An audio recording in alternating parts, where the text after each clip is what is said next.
বিরোধী দলের বয়কটের মধ্যেই উত্তপ্ত বিধানসভা অধিবেশন। ত্রিপুরা বিধানসভার চলতি বাজেট অধিবেশনে পূর্ব ঘোষিত সিদ্ধান্ত অনুযায়ী আজ থেকে অনুপস্থিত বিরোধী দল সিপিআইএম। মুখ্যমন্ত্রী প্রফেসর ডক্টর মানিক সাহা বিরোধী দলের প্রতি অধিবেশনে অংশগ্রহণের আহ্বান জানালেও আগের অধিবেশনে তীব্র বাকবিতণ্ডার জেরে বিরোধীরা তাদের বয়কটের সিদ্ধান্তই অনড় থাকে। অধিবেশন চলাকালীন কংগ্রেস বিধায়ক সুদীপ রায় বর্মন ও ট্রেজারি বেঞ্চের সদস্য সুশান্ত চৌধুরী এবং রতনলাল নাথের মধ্যে তীব্র বাকবিতণ্ডার সৃষ্টি হয়। এছাড়া কংগ্রেস বিধায়ক গোপাল চন্দ্র রায় বিরোধী দলের প্রত্যাবর্তনের জন্য অধ্যক্ষের হস্তক্ষেপ কামনা করেন। তবে অধ্যক্ষ স্পষ্ট জানান, মুখ্যমন্ত্রীর অনুরোধ সত্ত্বেও বিরোধীরা অধিবেশনের বয়কট করায় নতুন করে উদ্যোগ গ্রহণের প্রয়োজন নেই।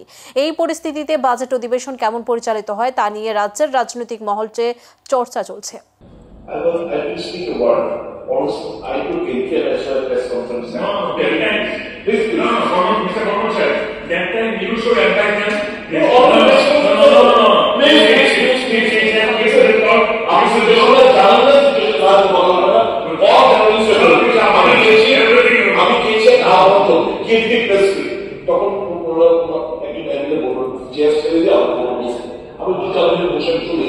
I did not understand the word. And this all is right to all press conference and say, great incident, what happened. I mean, after actually folded hands, you are asking for this house. I will appeal.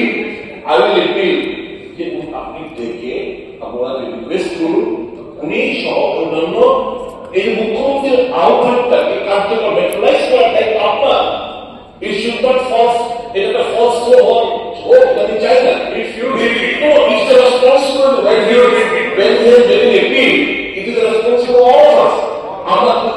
Yes, you can say you are active mediator. Yes, I am active mediator. But you have to take initiative of specifying them and asking them to take into the house.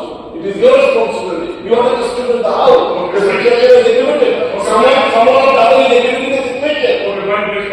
Please, okay.